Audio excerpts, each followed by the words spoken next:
Zip.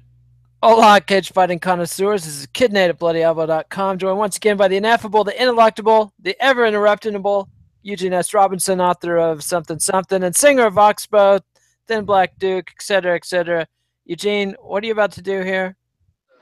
See, everybody's got jokes. Everybody's got jokes. Can you read that? Designated Day of Gratefulness for all that we have. Pull it back a little bit from this camera. A little bit more.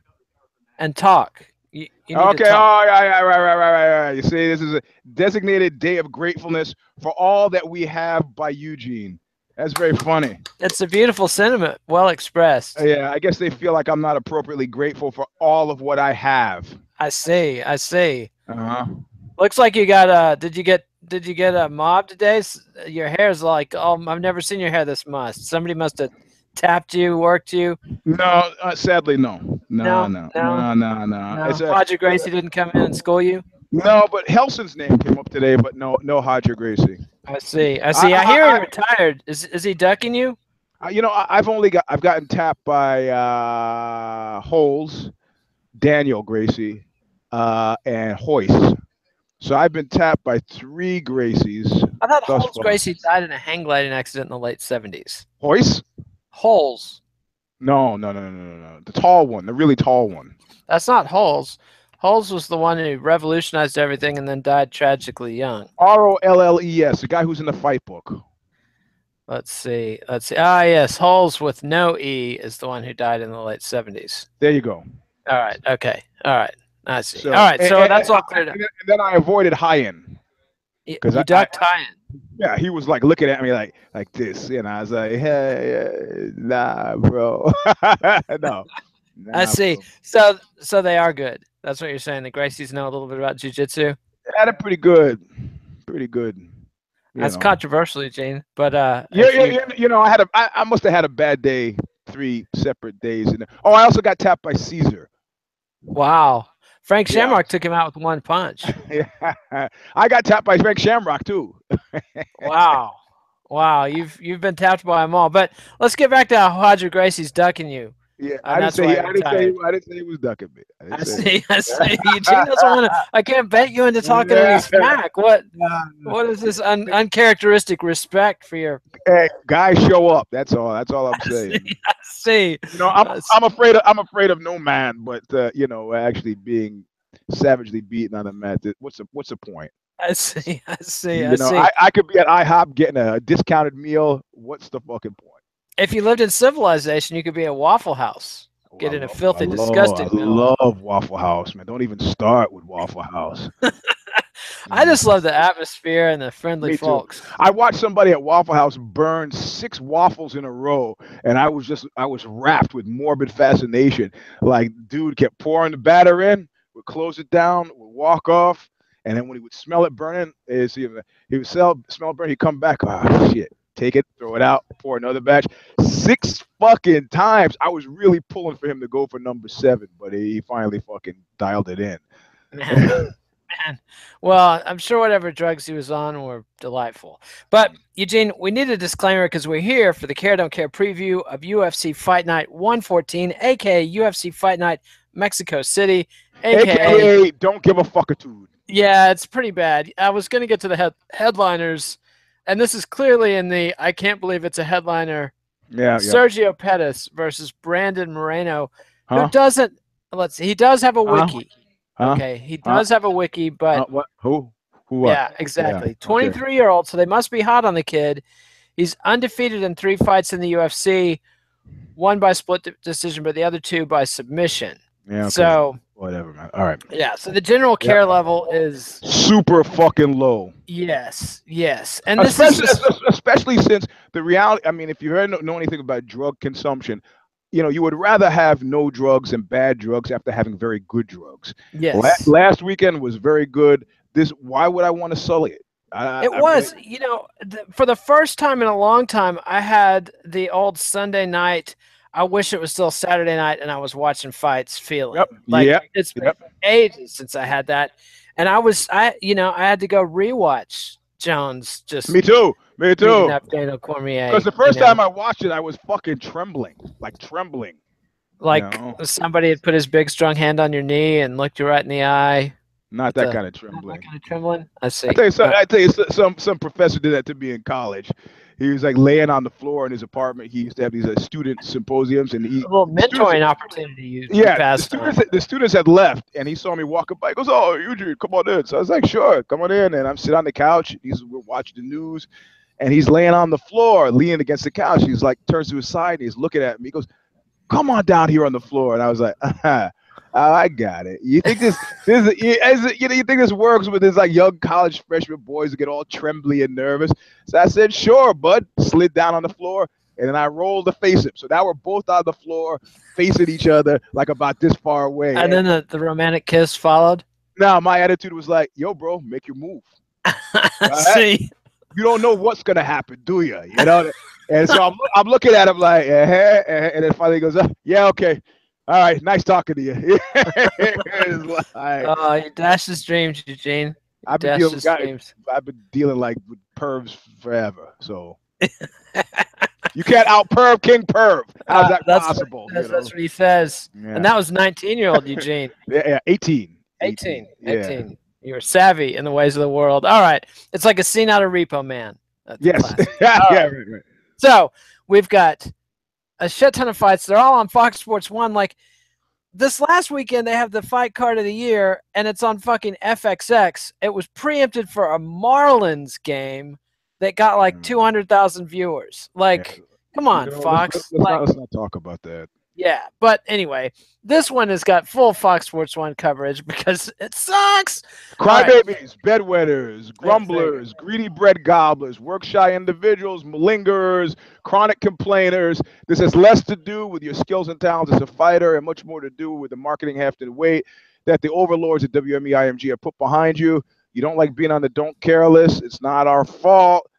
Fight an exciting fight. You can move from the don't care to the careless until like many others before you, Charles Oliveira, Ali Quinta, Chris Carla Greens. Until then, Paul Felder, don't come crying to us, crybabies and bedwetters.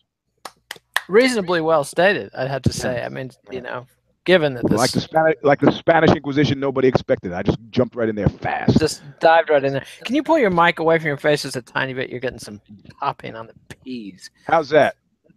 Thank you. All right, so we've got 2 cards on Fight Pass. My prediction. The D-man says going from 214 to this is like going from fucking a 10 to jerking off to a Land's End catalog. There may be some chafing. You know, some of the fans want me to Donna Shalala you every time you get a text from the D-man. So I'm just putting it out there. I'm not Donna Shalala you. But his texts, they're always different. So you can the mob is spoken, Eugene. I'm just channeling there. D-man, hey, they're fucking hating on you, man. Anyway, okay. I know. All right. So UFC, and I got to give you my prediction. Yeah. I predict you're going to have tops 3 cares, probably less on this entire card. I go for that. I think you're probably right. All right. So let's see what we got. But I'm going to be merciless because I don't want my high ruined from last weekend. So that's right. All right. So we got 2 fights on Fight Pass. Lightweight Alvaro Herrera versus Jordan Rinaldi. I don't care, and I cancel Fight Pass. Yep, there you go. Saving $9.99 a month. Flyweight Joseph Morales versus Roberto Sanchez. Don't care. I don't care either. Preliminary card. Now we're moving on to Fox Sports 1 for 4 fights on the prelim. Bantamweight Jose Alberto Quinonez versus Diego Rivas. Don't care. These guys don't even rate a don't fuck care. Come on, where's Sorrell? Sorrell was watching transgender pornography, so about 20 feet from me. Well, I support his commitment to diversity. Charlemagne the God should pay attention to Leopoldo's enlightened ways. Yeah, somehow he thinks the surprise penis is funny. Is it always a surprise? Like even after you have to type it in? Good point. I mean, if you type in trans. Is the penis really a surprise? That's hey, he knows how to play the crying game. A dated cultural reference, but for us, pretty contemporary. Well, you know, nobody under 30 knows what the fuck I'm talking about, so they'll have to go to the Googles and look it up. And learn, do a little learning. And you know, oldsters that are into the old stuff like I am would think of it as the 1964 British hit by some guy whose name I'm forgetting instead of the movie. So, but you know what? You know what's mystifying to me? How come Bob Hoskins emerged from that such a huge star, and Jay, whatever his name was, did not? But whatever. I guess Hoskins was a position player, and Jay was a very specialized player. Dave Barry was the guy who did the 60s hit song. Hoskins was already a star. His star was on the wane. He was the Long Good Friday. Yeah, that's right. That's right. So, okay. All right. Yeah. The homophobia, it hurt everybody's career, Eugene. Yeah. Okay. I don't even know what I'm doing. Okay. We are on bantamweight. This one might be a care. So you don't care about Diego Rivas? No, don't. Almost, but not enough. Bantamweight, Henry, I don't care either. Henry, I don't care about any of these so far. So bantamweight, Henry Briones versus Hani Yahya. Yeah, I care. Sorry. Because of Yahya. Because of Yahya. Yeah, and is he a gict yet? Not yet. Not by my take. Which means I'm picking him against my probably better judgment, but whatever. Yeah, well, I don't know enough about the guys fighting to be worried about it. I mean, he wasn't exposed against Joe Soto last time out, but the weaknesses in his game were exposed. How about that? Yeah, okay. How about that? Is that an actual distinction, or is that a distinction? Yeah, but I still care. It's not going to change my picks. I said I was going to be merciless, but I owe it to Yahya because I see. Okay. Yeah, I got to pick him too. Okay. What? Huh?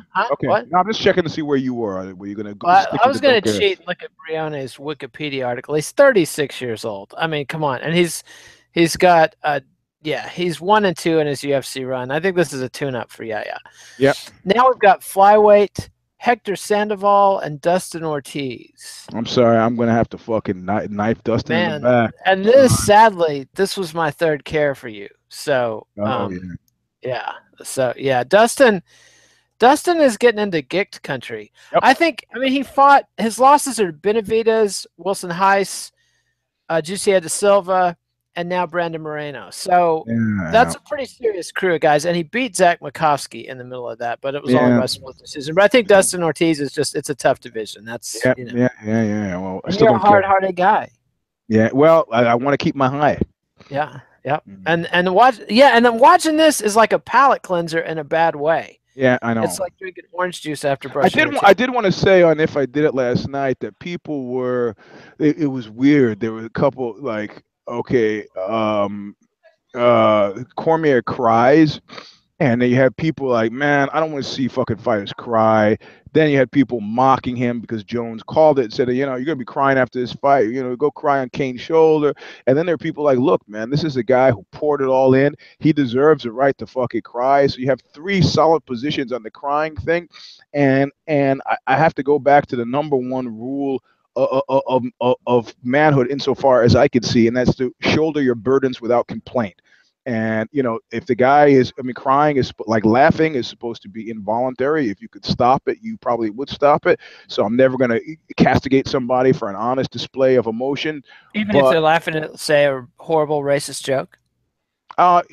Whatever, man. It's involuntary. Technically, you can decide to laugh or you could decide to cry, but then you're being fucking contrived, manipulative piece of shit. So, so in other words, I defend dude's right to cry whenever he sees fit, but you got to understand that nobody cares. And you're going to get made fun of for it. And you got to be completely okay with that. So in other words, the people who are running to defend him, in my mind, you're out of line. Whatever. If people want to make fun of him for crying, that's fine. If people don't give a shit that he cries, that's fine. If you feel sympathy for him, that's fine. If you say it's a thing of it, but to castigate the people, anybody else in the other two quadrants, I guess you have three. You don't have three. Well, I think it's fair to make a case for why it's okay that he cried. That's different than castigating people for making fun of him. I think you can explain that crying is involuntary. And that's it. Pretty much it ends there. Well, and also, I think one of the better pieces about the crying that I read did a good job of summarizing for our idiot MMA fans who really have no concept of what it takes to achieve anything in life. And so they don't understand the amount of work Cormier put into it, his self-image as not just a winner and a champion, but as potentially the greatest of all time, et cetera, et cetera. So well, I got to go back to Marcellus Wallace here. Pride hurts. Yeah, And it goeth before a fall. Yeah. That's always confused me. Pride going before. Does it mean you will be proud and then you'll fall? Or yes, it means that you won't be so proud after you fall. Is basically what it. Yeah. Anyway, I think. And we all fall is the subtext there. I guess I'm completely neutral. Telling me that Cormier crying is an issue is like saying Cormier has black shoelaces. Is that an issue? It could be. Maybe. Don't know. I mean, I remember once seeing a whole movie like Diner or something where there was a whole conversation about Johnny Unitas in his black shoes versus Joe Namath with his white shoes, and it had like a whole. Yeah, I remember Diner. Yeah. Yeah. What's your take on Diner and that whole? Oh, you're frozen now. I'm frozen. Can you hear me? I can hear you. Okay. Yeah. Okay. All right. Am I back? Yeah, you're back. Okay. My take on what? On Diner and that whole kind of baby boomer 50s nostalgia white guy. What's funny, I have like a whole culture clutch of things that I hate because exes like them. So ex women. Yeah. So or ex Stanford professors. No, ex girlfriends. So I would put Genesis in that category. I would put You don't need an ex-girlfriend to hate Genesis. No, I'm always confused Genesis and Yes. So it's one of the two. Santana is in that category. Yes is better than Genesis if you like that sort of crap. The movie Diner is in that. Greg Kinn is in that. Man, talk about head up your ass Bay Area elitism. Nobody outside the Bay Area gives a flying fuck about Greg Kinn and never did. Thank you. And these stupid record contortions, kinetics, I just fucking hate. So Diner is a fine movie. But given the fact that an ex loved it so much, I hear that name and I start making the gas face. I see. And you're sputtering in the mic again. Can you? No, sorry. There we go. That's right. All right. So, sadly, no care for Dustin Ortiz. That means we were behind our pace. There's one fight that might redeem it that I didn't see when I first glanced at the card, but we'll get there in a second. Now we've got the headliner of the prelims, and this has headliner all over it. When you hear these names, you're going to go, damn. Take my money. Middleweight. Brad Scott versus Jack Hermansson. Yeah, almost because of Jack Hermansson, but not quite. Just You're supposed to. I don't fuck care. Yeah, these guys. This is just this is not. I mean, Hermansson. Yeah. I mean, these guys. Listen, if you're on the don't care list, you have to satisfy yourself with on Saturday night you're going to be on TV. That's it. You can impress people at the mall, the neighborhood that you went to high school with, but you're not impressing us. But you don't know us, so who gives a fuck? Yeah, that's right. And when I razzed you about your hair, I didn't mean for you to comb it. I loved it. It was. Oh no, but it's not you. It's me. I got to look at it. I see. The picture. It's like, man, hippie, you dirty fucking hippie, like in the old days. Take you in the bathroom and shave your head. Now that was a free country. That's back when we had a little thing called freedom. All right, so now we're to the main card. 6 fights, Fox Sports 1, Saturday night. Bantamweight, Alejandro Perez versus Andre Soukhamthath. Yeah, don't care. Straight out of the Cthulhu mythos, I believe. Yeah. From famous racist for 500, Alex. All right. H.P. Lovecraft, T.S. Eliot, Edgar Allan Poe. I mean, H.L. Mencken. All of those guys. Well, Mencken maybe a little time and place. Time and place. I mean, Poe was from Virginia in the 1840s. I mean, some guy wrote a story for me in the true story section of Ozzy called "I Sold My Cat to a Jew Hater." Wow. I thought, man, how can I not publish this piece? This is a great fucking piece, I recently had an ethical dilemma wherein a friend of mine was telling me about this incredible documentary about Morris Levy, the corrupt rock biz guy that was fictionalized on The Sopranos. There was a roast of him done in the early 70s, and there's a documentary about it called Sliced Meat or some shit. And my friend knows somebody who has this fucking movie that I cannot find anywhere. Okay. And he won't talk to the guy because he's turned into a raving anti-Semite. Yeah. I mean, how long should I spend trying to talk him into pretending to still like the guy long enough to get the video? Why don't you just go straight to the guy yourself? You're a member of the media, man. All you need to watch. Well, this is like a very obscure record collector freak that I don't have. You know, like he's not somebody that gets cold called.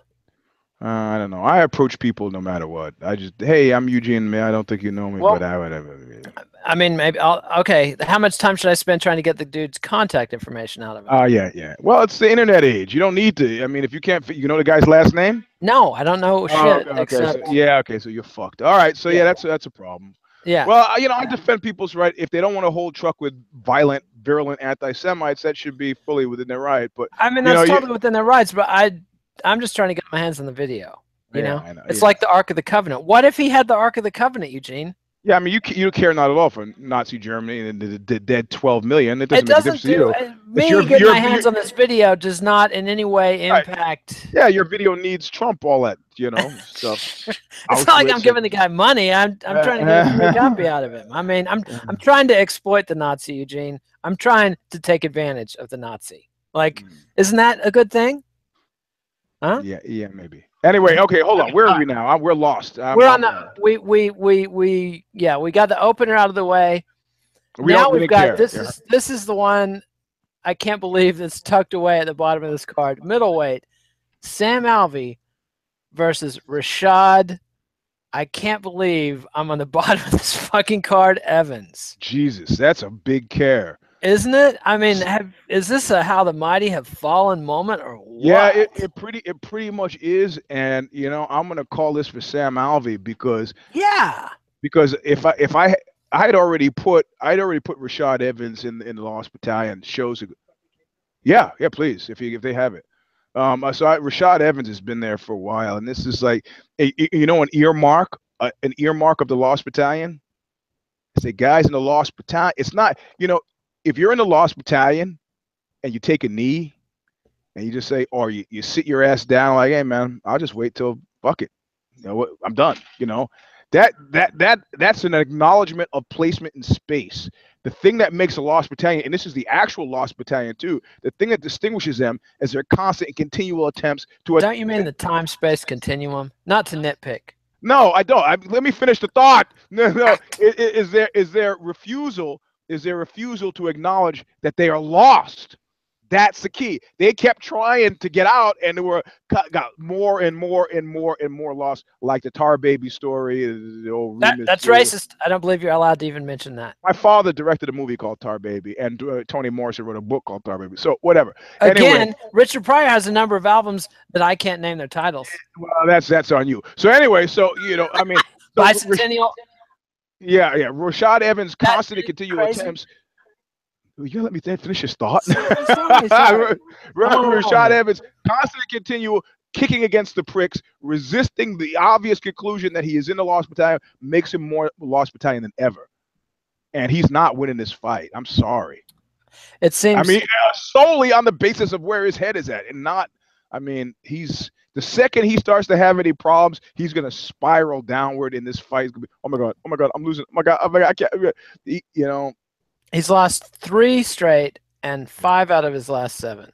Yeah, it's tough, man. So I got it. I under no circumstance do I really usually feel comfortable picking Alvey, but I gotta go here with Alvey. The one problem with Alvey is, despite his reputation as a brawler, and he is dangerous in the pocket, is he's a counter fighter. And as we've seen in such snooze fest as Rashad versus Little Nog, if you try to counter fight modern Rashad, there's going to be a lot of staring going on. No, because the modern Rashad is fucking gripping. He's gripping hard. He's thinking about all the wrong things. And so he's not going to come out and counter. He's going to come out and try to impose a will, and then the giving Alvey what he wants. He just stands there, dude. Modern Rashad just stands there. So you're going to pick him? No, I'm picking Alvey. Dude. Okay, all right. Come on.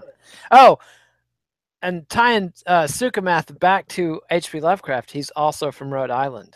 Oh, so yeah, we might have something there. I believe he's Indonesian. I think I went by Lovecraft's house one of the times I was in Rhode Island. So. Oh yeah. It was very, very not impressive at all. So.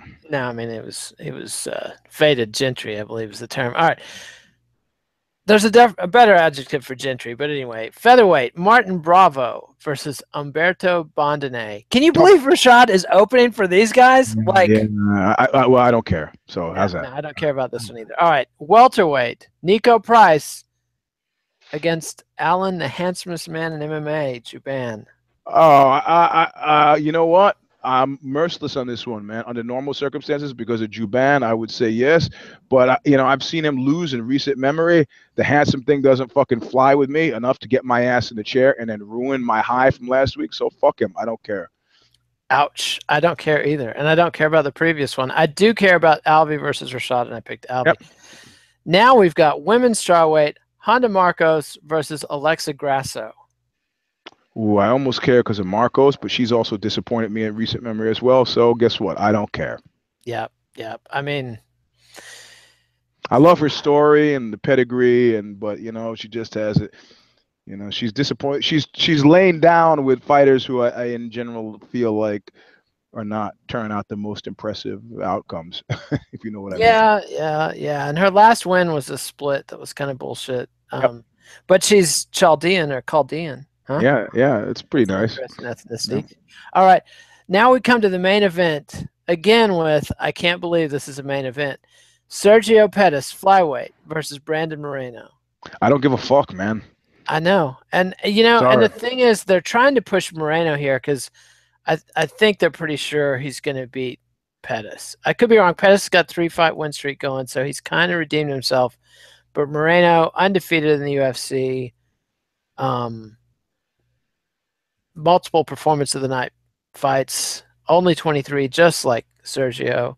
I mean, I think that they're hoping the bounce that they're hoping off of this one is that I think they expect that nobody will watch it, but it'll be the kind of fight where Moreno will fucking hit for the fences, and next day everybody will go, "Oh my God, you see that?" So it increases the draw for the next one.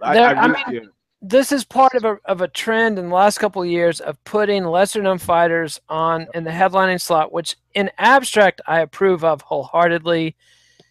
In practice, especially since I have to do the 6th round this week and actually have to watch the whole fucking thing. Yeah. I'm giving up my Saturday for this. Yeah.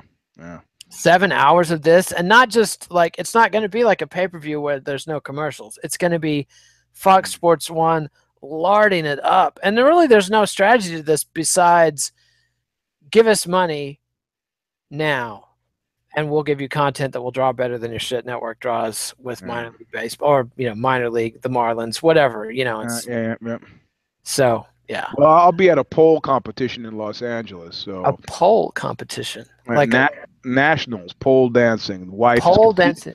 Your wife's competing in the pole dancing nationals. Yep, she took gold her first show. Don't take this the wrong way, but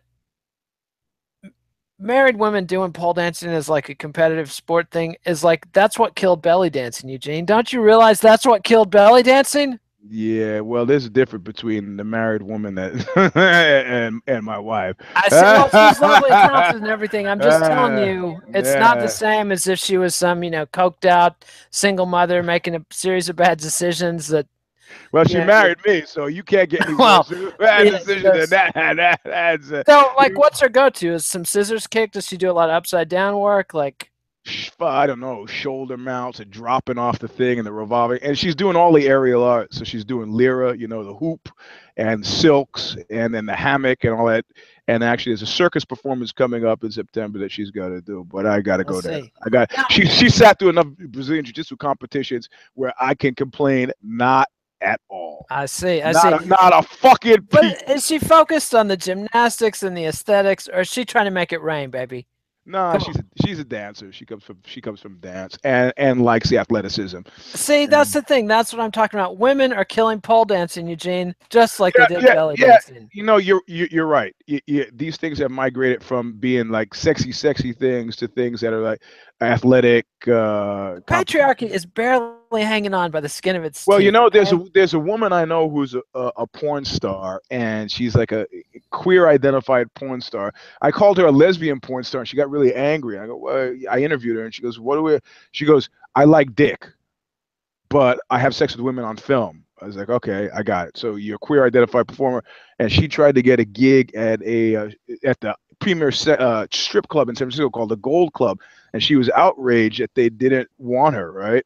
And you know, she's got multiple tattoos and a lime green mohawk, and you know, edgy. And I was like, you know what? Is that still edgy? It's Well, yeah, 2017. yeah, you know, but this is the Gold Club is right near the convention center. It's stock. It's not next to the W Hotel. It's for businessmen on conventions who go fucking. It's not. Isn't being shocked part of what they're looking for?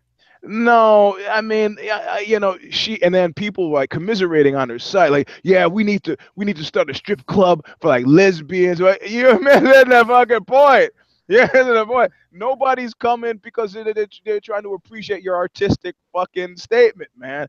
I mean, they're coming because they want to see titty and be somehow sexually aroused. I mean, I don't like strip clubs myself. I think they breed impotency, but you know, it's a con game. I don't like them for the same reason. Yeah. I So figured out eventually you're never going to find a queen. yeah, nobody who knows anything about life. No, even though I knew a guy who's specialized in, he just like dating strippers. So you hang out in strip I've known clubs guys who can feed off strippers, and they tend to be like tattoo artists, people that are on the con artist or above them, or like penniless musicians who don't have a dime and would never give it to a stripper, but will wander into a titty bar and do things like ask a stripper to buy him a drink. Yeah. I've seen that work. So I think that you know, her outrage she's a fundamental misunderstanding of how this shit works. I mean, in San Francisco they have a place called the Lusty Lady, which is worker owned and operated, and you know, and people come, and that's where they also do the burlesque shows. And now, what do you think about this burlesque revival? Is this more belly dancing for housewives, or is this an actual thing? You know what, man? You know what? I have friends I know who are doing the burlesque thing as well, and whatever, get you out of the house. If it makes you feel it's artistic expression, everything. If it makes you feel like you're doing something revolutionary, you get to make costume. I mean, is it going anywhere? Listen, when you were a kid, I mean, people as adults have largely destroyed the spirit of play, right? I mean, you know, my friends would show up 10 o'clock on a Saturday. Can you come after the cartoons were over? Can Gene come out? Yeah, come out. We fucking. They called you Gene? My friends did, yeah, growing up. So, yeah, I didn't make people who knew my family called me Gene. People in school always Eugene, and you know, then that's one pool increased over there. So anyway, I'm pretty hurt that your old friends growing up get to call you Gene and I don't. You should also know I have no more old friends from growing up.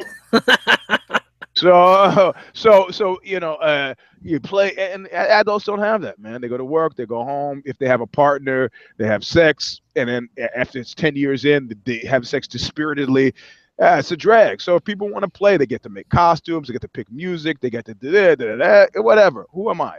You know, who am I? But I mean, like, all dudes have model railroad clubs. You don't like go, that's cool. I mean, it's fine that they're doing it, but you're not like, oh man, I'm going down to the. All right, let it never be said. What? Is a Mike here bet me that Daniel Cormier was going to win double or nothing, and we bet. And this is your cake. Yes. Cake. Let them eat cake. I just have to hide it from Sorrel. That's all. I see. You're a cheap date, Eugene. Cheap. Thanks, man. Yeah, there you go. Cheap date. All right. Well, I guess that's our show. Because you're eating cake. We're talking about old ladies doing burlesque. Not old ladies, but, you know, middle-aged women. Come on. Like, my wife has a Dita Von Teese beauty tips book, and it's just like, at the point my wife is reading your stuff, it is over.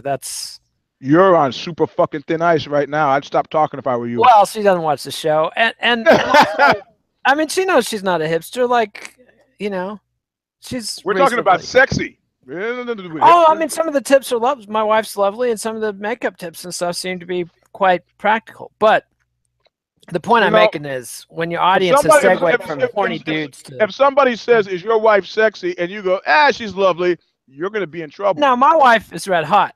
And that's why you're always making inappropriate comments about her, and watch that. I actually have no idea what your wife looks like. It's You've just seen pictures. So I haven't seen a picture. You've seen pictures? You've Where? said on Facebook. You've said in the past you were looking at her pictures. Does she have brown hair? Stay in character. You're supposed to be like slurking on my wife. No, come on. You're ruining the show. I'm changed. I'm trying to tell you, I'm a changed man. Changed man. That's a beautiful sentiment. A beautiful sentiment. All right. Well, I got to go. Because you know what the power company is doing now? They're fucking turning my AC off every goddamn day. Why? We signed this thing to get like $1 off our utility bill, and now they set the fucking AC on 85 every time I turn around. Like, Oh, really? yeah, it's like remote control. They've got my thermostat. My wife was like, Welcome to the internet of things, buddy. It's a terrible fucking idea. Wait till they start to send the killer robots to your house. See how much fun it is then. To be like, no midnight stacks, Mr. Pre-diabetic. Like, yep. Where we're headed. That is where we're headed. All right, so that's our show. iRobot. iRobot. So, Eugene, thanks for being on the show. Follow Eugene on Twitter at Eugene S. Robinson. Follow me on Twitter at KidNate. Subscribe to MMANation.com on YouTube. Subscribe to MMA Nation on iTunes. Eugene's trying to show us how to do the thumbs up. I got to talk so you can see it. Now you can. That's not how we do the thumbs up. The thumbs up is the thumbs up icon below the screen. Click on that now, please. And Zane and Connor will have the MMA vivisection for this tomorrow. Zane helped me out this week. Yeah. And Eddie and I will have the 6th round Saturday night. So I'll actually Eddie who? Eddie Mercado. Oh, I don't know Eddie. But Eddie who is a good that could be your tagline for Eddie. I think you got it. I mean, the deal with these taglines is that as we started with Dallas, let me tell you about that guy, because every time I said it, you would get really uncomfortable. I was like, that's cool. So that's why I do that. And I did the thing with Zane, and you got uncomfortable. But Eddie who didn't make you uncomfortable, even though it sounds perfect to me. Yeah. So anyway, yeah, that's our show. So adios, MMA aficionados. Thanks, Eugene. We'll see you next time. All right, man. Later.